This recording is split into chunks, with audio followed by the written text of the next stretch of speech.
Welcome to the news update on AFRICUNIA television, bringing you updates from the African scene, the foreign scene, and the world of sport. I am Deborah Ezeh. Many thanks for joining me.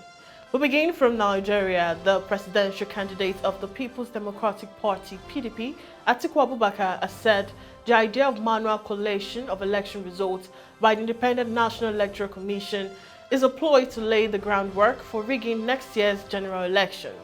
ATIKU, who spoke through one of his spokesmen, Daniel Buwala, yesterday was reacting to a statement credited to the National Commission of INEC in charge of information and Chairman Voter Education, Festus Okoye, that the 2023 general election results will be transmitted manually.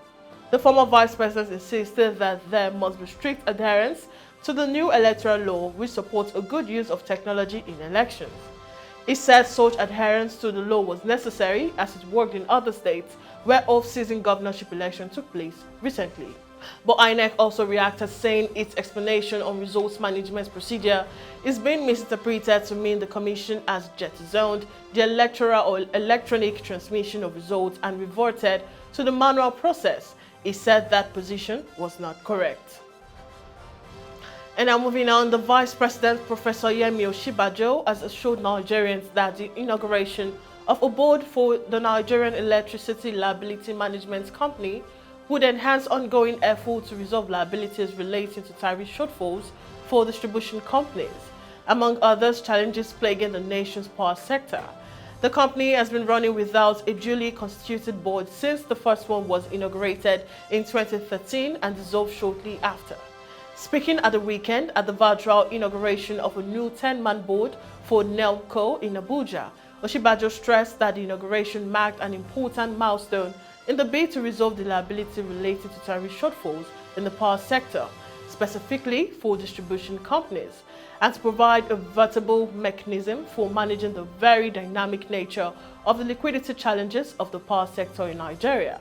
On what was expected from the new board, the Vice President told members that as a board, you are expected to make conscious and deliberate efforts to develop appropriate strategies to facilitate the successful conclusion of the astounding pre-privatization issue of the defunct PHCN and ensure an effective implementation of NELCO's additional mandates to resolve the tariff shortfall problem of the electricity distribution companies. Now commenting on the board mandate, Osinbajo charged members to diligently carry out the responsibility assigned to the board in accordance with the provision of the memorandum and articles of association of the company. Now still in Nigeria, the Academic Staff Union of Universities has raised the alarm over the exodus of lecturers from the nation's university for greener pasture abroad. The union attributed the development to the federal government's poor treatment of its members, which is said had forced many to venture into other sources of livelihood. On Sunday, the national president, ASUU, Professor Emmanuel Shodeke, lamented that many lecturers are taken to farming and other economic activities, while a large number had left the country. Shodeke spoke in reaction to the government's refusal to meet some of their demands, including the payment of 7 months' backlog of salaries accrued during the strike. The union embarked on full strikes totaling 578 days under the Muhammad Buhari regime. The current strike by ASUU started on February 14, 2022 and entered its day 188 on Monday, which is today. Away from Nigeria, the leader of Angola's main opposition party, UNITA, accused the government on Sunday of establishing an undemocratic one-party state and said contesting the results of this week's election was not off the table. Angola is gearing up for a vote on Wednesday that is likely to be the tightest since the forced multi-party election in 1992. The MPLA president, or current president, João Lourenço, has governed the country since it won independence from Portugal in 1975. Some critics of the government have voiced concern the election may be tainted. There are only 2,000 observers to cover a country twice the size of France, and the final vote station has been centralized in the capital, Luanda, and some opinion polls have been restricted. The MPLA did not reply to a request for comments about election transparency and fraud. It has previously said it would respect the results of the vote, and Costa Junior urged the voters to remain near polling stations after they cast their ballot to monitor the election process. Still on the African scene, at least 20 people have now died in long siege that took place in Mogadishu hotel between Friday evening and Saturday night. For over 30 hours, security forces fought with Al-Shabaab militants hiding inside the Ayat hotel and filling it with explosives. Authorities said more than 106 hostages were freed, and the attack started with 2 suicide bombings followed by an assault by multiple gunmen who entered the building, targeted civilians, and later holed up in rooms.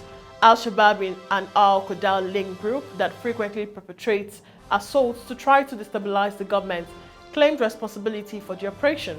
The hotel was largely destroyed during the battle, and its manager warned the explosive could still be hidden inside. We go on a short break now, and when we come back, it's updates making the rounds on the foreign scene. Stay with me.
Now welcome back onto the foreign scene. Russian forces pressed on with the offensive across several Ukrainian regions on Monday, while President Volodymyr Zelensky warned of the potential for more serious attack ahead of Ukraine's 34th anniversary of independence from Soviet rule.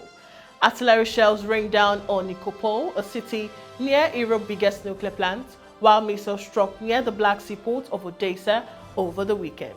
Zelensky has called for vigilance, saying Moscow could try something particularly ugly ahead of Wednesday, which marks Ukraine's Independence Day, and also half a year since Russia invaded Ukraine on February 24th.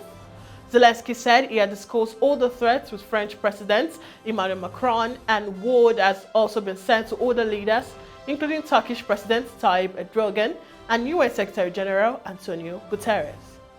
And now moving on, Philippine President Ferdinand Marcos Jr. asked Congress on Monday for a record 5.29 trillion pesos, that is $94.40 billion government budget in 2023 to support an ambitious policy agenda aimed at boosting growth and lifting millions out of poverty.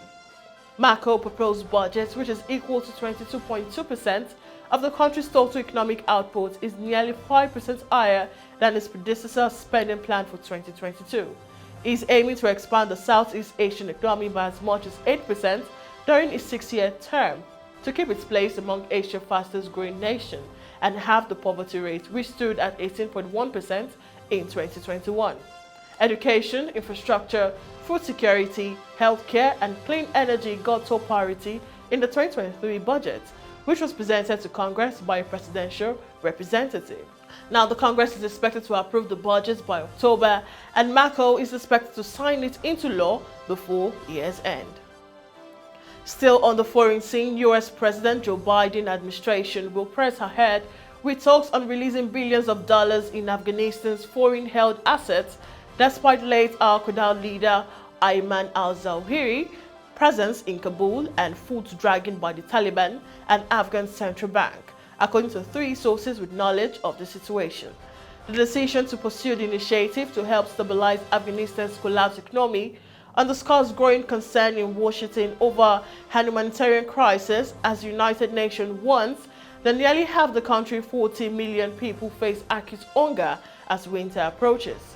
At the core of the US-led efforts, as reports last month, is a plan to transfer billions in foreign-held Afghan central bank assets into a proposed Swiss bank trust fund. Disbursement will be made with the help of an international board and bypass the Taliban, many of whose leaders are under US and UN sanctions.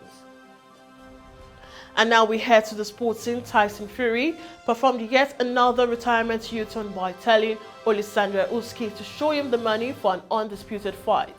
Usyk edged out Joshua in the rematch in the desert on Saturday night to retain his 3 heavyweight world title.